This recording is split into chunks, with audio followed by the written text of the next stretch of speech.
안녕하세요. 저는 현재 60대 중반을 넘긴 가정주부입니다.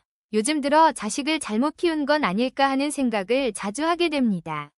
제 자식이 이렇게 가슴 아프게 할 줄은 몰랐습니다. 오늘은 제 이야기를 통해 마음속에 담아두었던 한을 조금이라도 털어내고자 합니다. 저와 남편은 결혼 후 몇 년 동안 아이가 생기지 않아 마음고생을 많이 했습니다. 그래서 어렵게 얻은 아들이었기에 세상을 다 얻은 기분이었습니다. 저희 부부는 아들을 금이야 오기야 키웠습니다. 땅에 발을 대면 다칠까봐 항상 조심하며 부족함 없이 애지중지하며 돌봤습니다.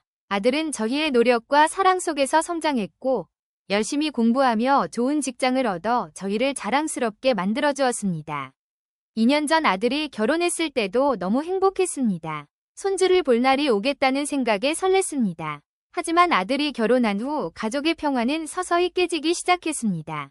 아들이 처음 며느리를 집에 데려왔을 때를 아직도 기억합니다. 며느리는 참 고운 아이였습니다. 얼굴도 뽀얗고 눈매도 또렷해서 마음에 들었지만 어디선가 예민해 보인다는 느낌이 있었습니다.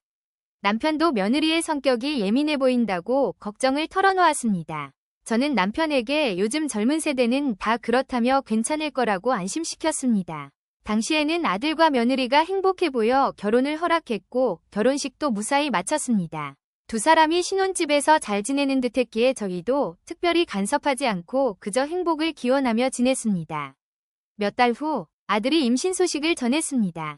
그 소식에 너무 기뻤던 저희는 산후조리에 보탬이 되라고 돈을 모아 선물도 준비하며 격려했습니다. 그러나 손주가 태어난 후 이상한 일이 생기기 시작했습니다. 얼마 지나지 않아 아들이 저에게 손주를 봐줄 수 있겠냐는 부탁을 했습니다. 그 말을 들었을 때 당황스러웠습니다. 저희 부부는 은퇴 후 조용히 둘만의 시간을 보내고 싶었기 때문입니다. 남편은 단호하게 거절했습니다. 나이도 많고 체력도 예전 같지 않다며 저희는 힘들다고 말했습니다. 하지만 아들은 끊임없이 간청했습니다. 결국 저는 아들의 부탁을 들어주기로 결정했습니다.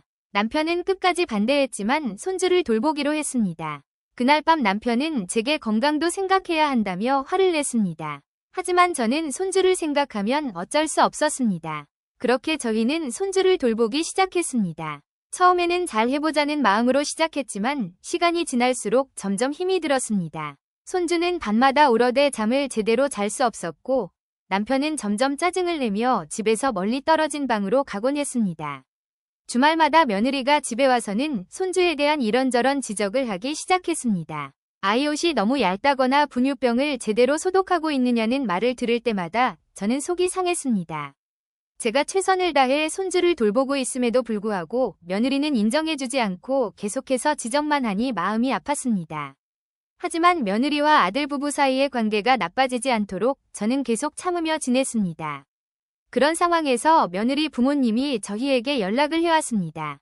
그들은 멀리 미국에 살고 있어 며느리를 도와줄 수 없다고 하며 미안한 마음에 저희에게 도움을 요청했습니다.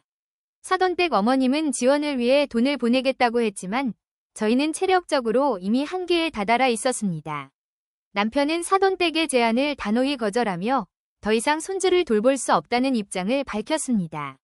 사돈댁은 아쉬워했지만 저희의 상황을 이해하는 듯했습니다. 하지만 이후에도 도움을 간청하며 여러 번 다시 생각해달라고 요청했습니다. 남편은 끝까지 단호하게 더는 불가능하다고 말했습니다. 며느리와의 갈등은 시간이 지날수록 더 심각해졌습니다. 아들과 며느리는 계속해서 손주를 돌봐달라고 부탁했지만 저희는 이미 한계를 느끼고 있었습니다. 그러던 어느 날 며느리가 집에 와서는 CCTV를 설치하자고 제안했습니다. 그녀는 회사에서도 손주의 상태를 확인하고 싶다며 이유를 설명했지만 그 말에 저는 깜짝 놀랐습니다.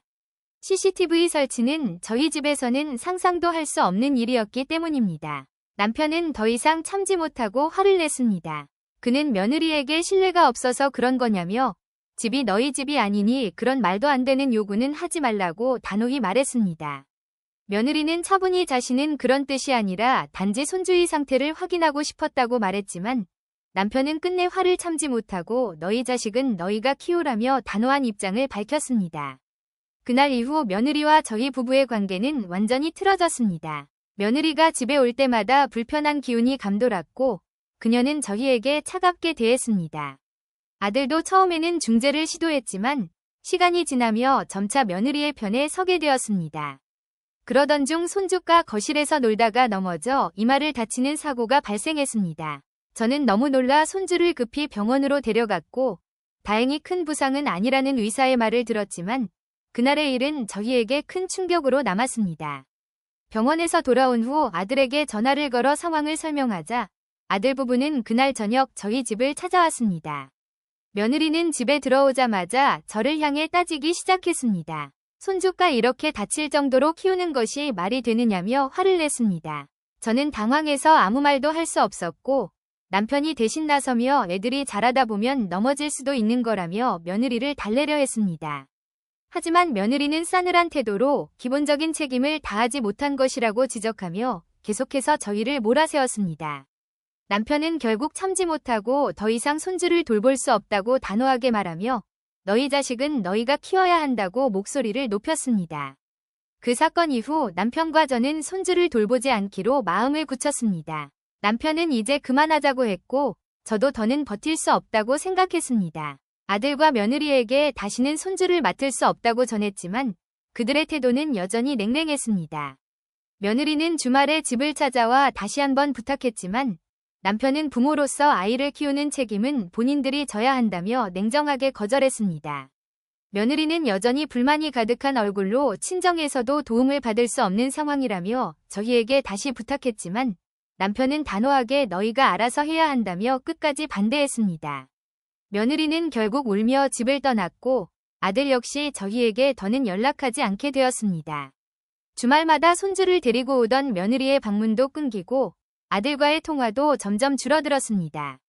저희 부부는 그렇게 다시 우리만의 일상을 찾아가기 시작했습니다. 시간이 흐르면서 조금씩 평온을 되찾는 듯했지만 어느 날 저녁 며느리가 갑작스럽게 집을 찾아와 손주가 또 다쳤다고 말했습니다. 너무 놀란 저와 남편은 상황을 들었고 손주가 넘어지면서 다친 것이라는 설명을 들으며 이번에도 우리가 책임지라는 요청이 나올 것을 예상했습니다. 며느리는 울며 이제 직장까지 그만둘까 고민 중이라며 도와줄 수 없냐고 했습니다. 하지만 남편은 단호히 더는 도울 수 없다고 말했습니다. 며느리는 울며 집을 나갔고 그 후 아들 역시 전화로 저희를 설득하려 했지만 남편은 단호히 더는 관여하지 않겠다고 못을 박았습니다. 결국 저희 부부는 아들 부부와의 관계를 완전히 정리하기로 결심했습니다.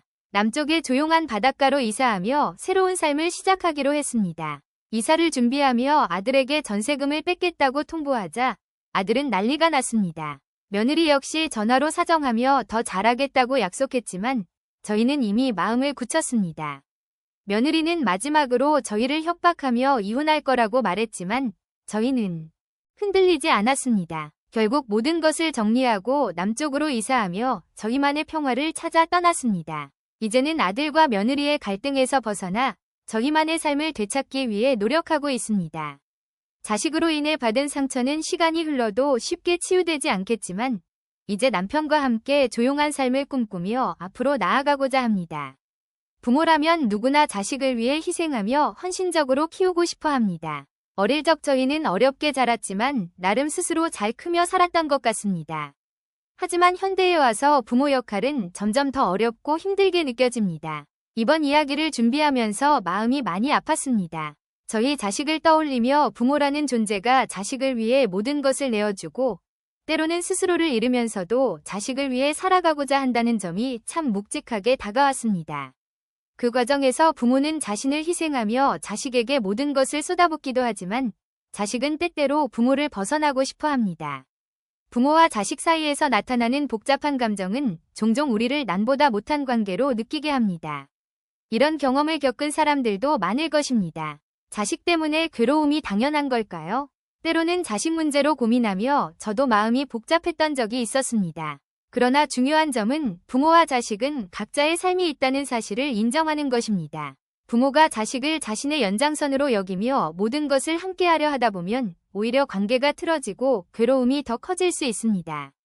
자식이 성장하며 부모 품을 떠나는 것은 자연스러운 일입니다. 자식과의 관계를 건강하게 유지하려면 적절한 거리를 두는 것이 필요합니다. 자주 만나지 않아도 서로에 대한 애정을 유지하며 만날 때 더 따뜻하게 대하는 것이 관계를 강화하는 데 도움이 됩니다. 자식을 남처럼 생각하는 마음가짐은 우리 가정의 문제가 별것 아닌 것처럼 느껴지게 할 수도 있습니다. 자식과 지나치게 밀접한 관계를 맺으려 하다 보면 서로에게 상처를 주기 쉽습니다. 오히려 적절한 거리감이 서로를 존중하고 이해하는 데 도움이 될 수 있습니다. 가족 관계에서 거리감을 두는 것이 서로의 자유를 존중하고 관계를 더욱 단단히 만들 수 있다는 사실을 아시나요? 서로의 삶을 이해하고 존중하며 자유를 주고받으면서도 더욱 강한 유대감을 형성할 수 있습니다. 이런 거리는 각자의 성장을 도와주며 인생을 더 풍요롭게 만들어줍니다. 자식뿐만 아니라 모든 인간관계에서 마찬가지입니다. 각자의 룰과 선을 인정하며 관계를 유지할 때 부담이 줄어들고 서로를 더 깊이 이해하게 됩니다. 또한 가족이라는 테두리 안에서도 나 자신을 지키는 것은 중요합니다. 내 감정을 억누르며 관계를 유지하기보다는 잘못된 점을 말하고 건강하게 소통하는 것이 필요합니다. 이렇게 해야 자신도 아프지 않고 건강한 정신을 가질 수 있습니다. 모든 관계에서 중요한 것은 스스로를 사랑하고 지키며 건강한 마음을 유지하는 것입니다. 우리의 삶은 누구에게 의존하거나 기대는 것이 아니라 스스로의 가치를 찾고 지키는 데 있습니다. 마지막으로 우리의 인생은 결국 스스로를 사랑하는 것으로 시작해야 합니다. 우리는 혼자 이 세상에 왔고 끝까지 혼자 갈 수밖에 없습니다. 외로움을 즐기고 자신만의 삶의 가치를 찾으며 나아가야 합니다. 타인의 시선이나 상황에 의해 내 삶의 가치를 정하지 말고 스스로의 가치를 소중히 여기며 살아가야 합니다. 이는 자식과의 관계에서도 모든 인간관계에서도 중요한 교훈이 될 것입니다. 내가 나를 어떻게 바라보고 내 삶을 어떻게 대하느냐에 따라 모든 것이 달라질 수 있습니다. 우리는 일상에서 맡겨진 역할을 충실히 연기하며 살아갑니다. 하지만 늘 정해진 각본대로 따라하다 보면 진정한 나를 잃어버릴 때가 있습니다.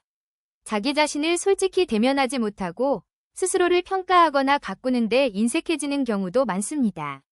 그러다 보니 혼자가 되는 상황을 두려워하거나 오히려 충격에 빠지는 사람들이 있습니다. 혼자는 외롭고 공허하다는 고정관념에 사로잡혀 스스로를 사랑하는 법을 잊고 살아갑니다. 이제는 자식도 배우자도 잠시 내려놓고 오랫동안 잊고 지냈던 나 자신에게 집중해보는 건 어떨까요? 내가 나를 사랑하지 않으면 누가 나를 사랑해줄까요? 혼자만의 시간을 가져본 적이 언제인가요? 혼자 여행을 떠나 달리는 기차 창밖을 바라보며 고독 속에서 내 생각을 키워보세요. 많은 생각이 부담스럽게 느껴질 수도 있지만 생각이 깊어질수록 우리의 영혼은 성장합니다. 열심히 살아온 나 자신을 칭찬하며 과거의 나를 사랑하는 시간을 가져보세요. 거울을 보며 내 얼굴을 천천히 마주해보세요. 노화로 인해 변해버린 내 얼굴을 자세히 들여다보는 것은 쉽지 않지만 그 안에는 세월의 흔적과 함께 기쁨, 슬픔, 그리고 사랑과 이별의 시간이 담겨 있습니다. 한때 신혼의 풋풋함과 아이들 교육을 위해 애썼던 부모의 얼굴, 그리고 사랑하는 사람들과 이별했던 슬픔이 모두 녹아있는 얼굴입니다. 변해버린 내 얼굴에게 고맙다고 말하고 앞으로는 웃음과 희망을 더해주기로 약속하세요. 나를 사랑하고 존중하며 남은 삶을 더 가치 있게 살아가야 합니다. 내가 가장 좋아했던 취미를 다시 시작해보세요. 가고 싶었던 여행지로 떠나거나 더 좋은 신발을 사며 스스로를 대접해보세요. 마음을 나눌 수 있는 친구에게 전화를 걸어보고 아직 용서하지 못한 사람을 용서하며 마음의 짐을 내려놓으세요. 맛집을 찾아가 나를 위한 특별한 선물을 해보거나 매일 아침 눈을 뜨며 나는 사랑받기 위해 태어난 사람이라고 외쳐보세요. 우리의 삶은 우리가 어떻게 대하느냐에 따라 변할 수 있습니다. 이제 내 얼굴을 사랑하며 내 삶을 더 소중히 여기며 살아갑시다. 우리의 얼굴은 희로애락을 함께한 유일한 얼굴이며 그 자체로 충분히 아름답습니다. 삶을 너무 오래 기다리며 후회하지 말고 지금 이 순간을 즐기세요. 병들거나 늙는 것이 두렵더라도 자연의 순리를 받아들이며 건강한 마음으로 인생을 살아가세요. 자식이나 손자에게 지나치게 간섭하지 말고 스스로를 존중하며 품위 있는 삶을 유지하세요. 지나온 세월을 아름답게 기억하며 앞으로 다가올 시간에는 더 많은 행복을 꿈꿔보세요.